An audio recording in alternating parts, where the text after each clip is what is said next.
Welcome to Global View. Join us on this multi-visual journey around the world. This is a temporary truce and a decoupling between the U.S. and China. I know it's billed as looking like we're bringing the sides together, but China in the end gave in to pretty significant concessions, and the U.S.'s position, where we said we're going to leave tariffs in place through the end of the year, was something China just had to swallow because they had both announced that they were going to sign this on the 15th. So no matter what was announced, they were going to have to sign it today. The bigger issues, I think, that are involved here, this is a really simple deal.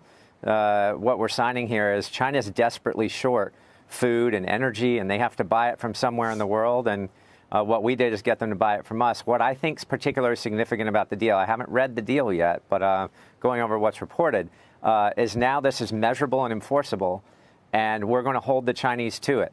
And that's the first time anyone's ever been able to get the Chinese to sign a deal that's measurable and enforceable. So I think that's particularly important. What they're buying from us is insignificant from my perspective. And I think this buys time for President Trump into the November elections, and it buys Xi the time he needs to become more self-reliant and not rely on the U.S. for a number of things. So I think this just buys both sides time, and they can both bill it as a win. But, Kyle, that is not consensus, Steve, that we actually got something. I think what we're really hearing is that, we went through a lot of machinations to get very little just to end the truce. I couldn't disagree more. Here's why. You agree with Kyle? No, here's I even more than Kyle. I think Kyle downplays it. I think what you're seeing in this signing today, coupled with USMCA being done in the same week, hopefully, where USMCA makes North America and Mexico a geostrategic manufacturing alternative to East Asia. Today, you're seeing what President Trump's going to do is the beginning of the end of the managed decline of the United States. Kyle's right. It was his tariffs. He went against all orthodoxy, economic orthodoxy, and was lambasted by people came on this show, the financial press, the Wall Street Journal op-ed page. He stood up for the tariffs, and he broke the Chinese Communist Party. We gave up very little at the end. We gave up some potential tariffs in the back end to start the beginning of working, not totally, on forced technology transfers, on intellectual property, on getting access financially to their markets. But most importantly, to show, and you've got, look, EU, Japan, ourselves talking about the state-owned industries at the WTO yesterday with the EU. You're seeing Trump in a geostrategic context go after China as trying to be a hegemon in the Eurasian landmass. This deal today, this is why Xi's not here to sign it. This is why the state-owned media in China is not talking about it. The hawks over there don't want to talk about this. This is a huge win for President Trump. This stops, and think about it. Steve Mnuchin sounded like Invasion of the Body Snatchers. I thought it was Peter Navarro talking about the tariffs. Last night on the stage of the Democratic Party, I really didn't see many people disagree with his trade policies. Donald Trump has changed the entire center of gravity of the way even the elites have to think about China. And I think this, and as a protectionist, and someone that's in the Peter Navarro, Bob Lighthizer camp, President Trump stuck to his guns. And today he gets the deal. It's only the phase one, remember. But directionally, I think this thing is very powerful. And I think that he's playing up to the reformers like Lee He. If the reformers can now have some runway in China and make some fundamental changes, and we reverse this decoupling on technology that they announced, which is the single most important geopolitical event of 2019, I think you can have eventually get back to the Lighthizer-Trump deal of May of 2019, which is the central thing we want to basically merge the industrial democracies of the West with China. The Iowa Senator Joni Ernst is with us right now. Senator, thank you for joining me.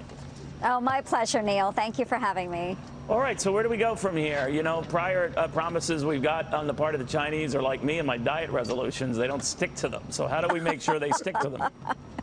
Well, I do think that is part of the agreement, and it is something we will have to build on as we move into phase two. But right now, I know that Iowans are very happy with phase one and the inclusion of all that is agriculture. It's such a boon for our farmers and our manufacturers in Iowa. They are pleased at the progress we've been able to make. But you're right, Neil. Are they we're going to have to revisit. It's real, Senator? We might break away from you very briefly. The president's having lunch with Leo right now. But do you think in Iowa they're as optimistic as you are right now? Because the farmers are taking on the chin with all of this. Hey, they have taken it on the chin, but you know what? As I was just explaining to someone else, the farmers, they question why we didn't have a president that would stand up for them before this. And so they have taken it on the chin, but they know for generations to come, this is the right move to make at the right time. Senator, I don't know if you'll be able to hear this. It's just some errant sound we're getting from this luncheon going on right now. Let's dip in. I just want to say this is a great day for both China and the United States. This is an agreement that people have been talking about for 40 years and never were able to get even a piece of paper signed. We never had an agreement. And this is going to be a great agreement for both countries. It's far greater than $200 billion, and it'll grow every year. It also unifies the countries. For your farmers in your state in particular, Senator, it's about getting back to the levels they were at before all of this started a couple of years ago. And as things stand now, even with that, they won't be. Does that worry you? It doesn't worry me at this point, Neil, because, again, this is a starting point, and I'm really glad that we were able to come to terms on what we did. So they understand our position. We better understand where the Chinese are, and we will continually build and improve upon the Phase 1 agreement. Next is Phase 2. It'll start getting a little tougher from here. But the fact that we'll be able to have an agreement that is enforceable is very important to Iowa farmers, because for so long the Chinese have really messed around with the Iowa economy by rejecting contracts and then renegotiating for lower prices of our commodities. It's time to set that straight. The Chinese understand that we mean business now, and I look forward to moving on to Phase 2. Real GDP growth closer to 3% than 2%. That's going to be very robust. We're going to see Dow 32,000 by the end of the year, and we're going to break 30,000 fairly soon. I predicted that some months ago. If we got passage of USMCA and we got the Fed to lower their interest rates, both of those things are in place. But the bigger forecast here, David, I'm basing that. I don't know if you. I think you remember I used to do this in my other life as a macro forecaster. You got to look at the four drivers of the economy and the GDP engine, and right now they're hitting on all cylinders. You start with the consumer. This consumer, because unemployment's so low, wages are rising, optimism is high. This consumer is going to be the anchor of the economy in 2020. So that's number one. Number two, on the trade front, we've got 5 trade deals now in place. 5 trade deals covering trade of well more than half of what we trade in the international arena.